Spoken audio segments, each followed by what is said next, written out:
bem-vindos ao videocast do Papo de Cinema. O assunto hoje é Velozes e Furiosos, novo filme da franquia, chegando aí aos cinemas. Robledo Milani já foi assistir ao filme. Adorou, inclusive, né, Robledo?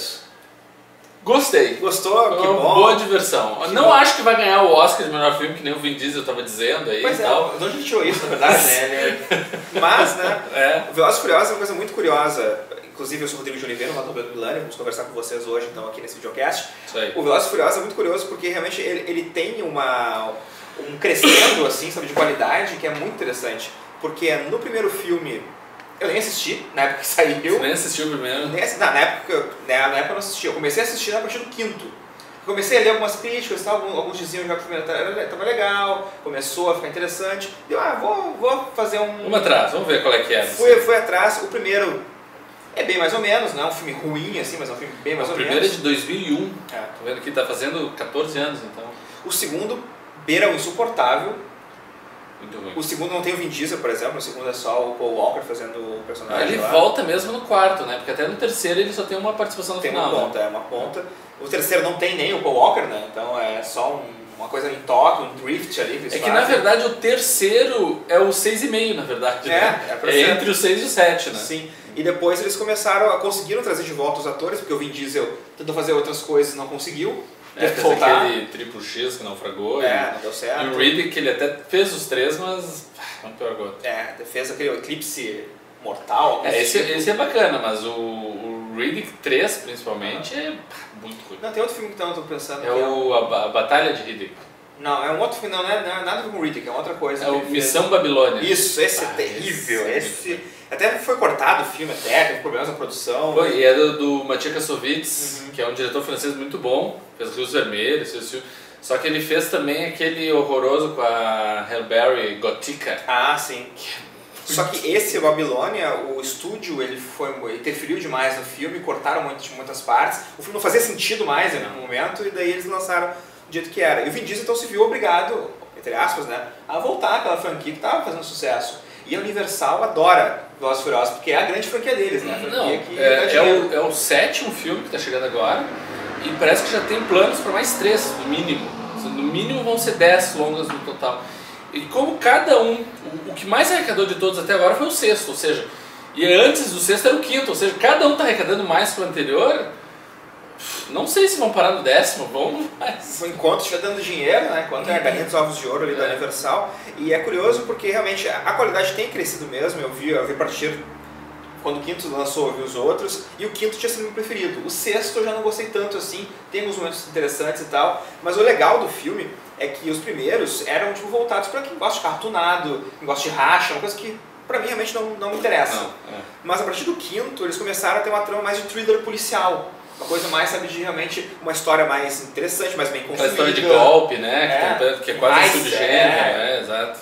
A edição do The Rock no elenco também foi muito bem bolada ali. O The Rock ele tem um carisma assim para papéis desse tipo e ele funciona muito bem nessa trama. Então... E a gente tem também principalmente nesse sétimo, já teve no 6º com o Luke Evans, né, que fazia o vilão, essas participações especiais, né, que estão começando. E o 7º tem Jason Statham, tem o Djimon Hounsou e tem o Kurt Russell. Então, sabe? Esses dois últimos eu nem sabia, né? Realmente é muito bacana, porque surgem os personagens do nada, assim, tu vê eles vêm e acrescenta mesmo, eles têm função, têm relevância na trama, então isso fica bacana. E sem falar que eles têm já quase que uma característica de James Bond, assim, né? Porque os filmes deixaram de ser um racha em Los Angeles ou São Francisco. Eles têm uma amplitude mundial, né? Tanto que o quinto foi no Rio de Janeiro, né? Todos filmaram no Rio, Porto Rico. Porto Rico, deixei as mulheres falando em espanhol no canto. Mas esse agora, por exemplo, o 7º eles passam por Tóquio, né? Para fazer o link aí com o terceiro filme. Eles passam por Abu Dhabi, sabe? Então eles voltam daí para os Estados Unidos, eles dão assim um círculo bem grande. Assim, então, quando o filme faz dinheiro, começa a ter mais... A República Dominicana também eles passam. O filme faz dinheiro, começa a ter mais também um budget, né? Começa a ter um orçamento maior, então os caras podem Isso é engraçado, porque a gente vê assim, quando começou a surgir o primeiro... Robledo também é história. Ok, vamos voltar no tempo. O primeiro blockbuster de todos foi Tubarão, lá em 1975. Até então não existia esse conceito de franquias, etc. Lá, quando começou essa ideia de vamos fazer sequências, vamos fazer continuações, a gente pega o próprio Tubarão, que teve sequências, Nossa, que os Planetas dos Macacos, o Psicose.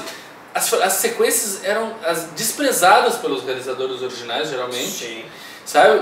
Tu vê os Star Trek, os Jornadas das Estrelas, sabe? E sempre iam decaindo até... Olha o Superman, por exemplo, o 3, o 4... Iam decaindo até o ponto que matavam as séries, porque não tinha como continuar de tão ruim que era.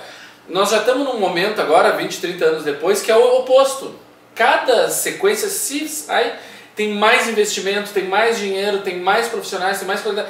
E isso não é só em megas produções como Velozes e Furiosos. Olha o próprio Crepúsculo, Jogos Vorazes, cada filme tem um orçamento maior, mais atores mais relevantes, sabe? Os Crepúsculos, poxa, são todos horríveis, mas o diretor dos últimos era o Bill Condon, o cara que ganhou o Oscar, sabe? Sim. Michael Sheen ali, o elenco, sabe? Olha a Julianne Moore entrando aí no último episódio dos Jogos Vorazes. O próprio Naomi Watts agora no Insurgente também, que entra com uma força assim. Então tu vê que realmente tem investimento. E os Velozes e Furiosos 7 é exemplo total do quanto eles acreditam e investem nessa série. E é curioso porque Velozes e Furiosos, a cada novo filme, claro, sempre também tem um novo ator. E esse ator, ele é então encaixado nessa família que existe então, nos Velozes e Furiosos. Então cada novo filme tem um novo ator e vai somando, quando vê tem 50 caras já no elenco. E eu acho que isso bacana, na verdade, no Velozes e Furiosos, é essa ideia de família também que os personagens têm. Então, tipo, o Dominic Toretto e o Paul Walker, que eu esqueci o nome do personagem dele. O Brian O'Connor. Tipo, eles têm uma amizade, um bromance, como eu gosto de chamar hoje em dia, né? Que funciona muito bem na tela. E o filme é cheio de frases de efeito, né? E eles falam com tanta convicção que é muito engraçado. Daí tem uma hora que o Jason Statham, que é o vilão, vira pro Vin Diesel e diz assim: porque tu sabe, né? Porque o inimigo do meu inimigo é meu amigo, né? Dizendo que ele fez uma aliança e tal. E daí o Vin Diesel olha pra ele e diz assim: eu não tenho amigos, eu tenho família. Sabe? Eu acho que ele faz no trailer até, né? Aparece no trailer. Então, assim, é muito engraçado o filme. E o filme é todo feito em cima de absurdos. O trailer já mostra aquelas... Eu só vi o trailer, né, pessoal? Então eu só posso comentar o trailer. Mas aquelas cenas dos carros, tipo, caindo de paraquedas... Cara, isso dá vontade de bater palma no meio do filme. Dá vontade. Não, a gente bate, porque eu vi numa sessão pra imprensa. Então, assim, só tinha jornalistas na sessão. Então era uma sala inteira de cinema e deviam ter, 10, 15 pessoas no máximo. As partes mais absurdas, o pessoal todo caía na gargalhada. Porque o entretenimento, sabe? É entretenimento, é diversão. Com certeza, que nem tu falasse, deixou de ser para aquele público só focado que gosta de rachas e tal. Já abrange um público maior, mas é absurdo, é cinema pipoca, é para se divertir e esquecer a lógica. Essa sequência, por exemplo, que citou dos carros, é que eles têm que chegar numa montanha e tal, e que o acesso é super difícil. Cara, como vamos chegar lá? Então, ficou a melhor forma, né? A melhor forma, joga os carros de paraquedas. Claro, tá certo, é isso que é. Mas também, claro, é triste, obviamente, né, esse Velozes e Furiosos 7, porque é um hacking, né, pro personagem do Brian, que é o Paul Walker, que faleceu há 2 anos. Na verdade, isso eu acho que é uma das coisas mais bacanas do filme. Na verdade, não é um hacking para o personagem. É um hacking para o ator, claro, que faleceu. Sim.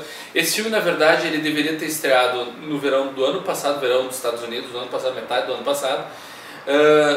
E o Paul Walker, que faleceu no final de 2013, né, num acidente de carro, olha a triste coincidência, acabou, algumas cenas do filme ele ainda tinham que ser feitas, e o estúdio meio que parou tudo, não sabia como continuar. O que aconteceu? Chamaram os 2 irmãos dele, que fisicamente se assemelham, então algumas cenas de costas, sabe? Quem está antenado consegue meio que identificar, porque tem umas cenas, principalmente com a Jordana Brewster, que faz a esposa dele no filme, então tu vê que muitas das cenas dos 2 é ela falando com alguém de costas. Tu vê que dá pra ver que se fosse é o irmão. Se fosse uma cena normal, seria o com certeza plano contra plano. Exatamente. Então eles tiveram que dar um jeito para conseguir conciliar e fazer um final.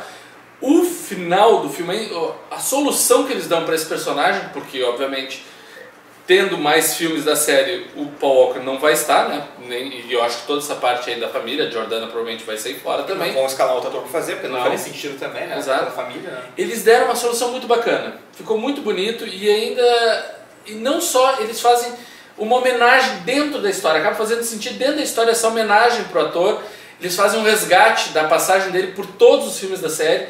É emocionante, eu vou te dizer assim que Porque todo o discurso que eles fazem nesse momento não é assim, o meu amigo que morreu. Não, nem se toca nisso. Ele é assim, a família, ele faz parte da família, ele encontrou sua família, sabe? Tem toda uma questão familiar envolvendo ali que é muito bonito.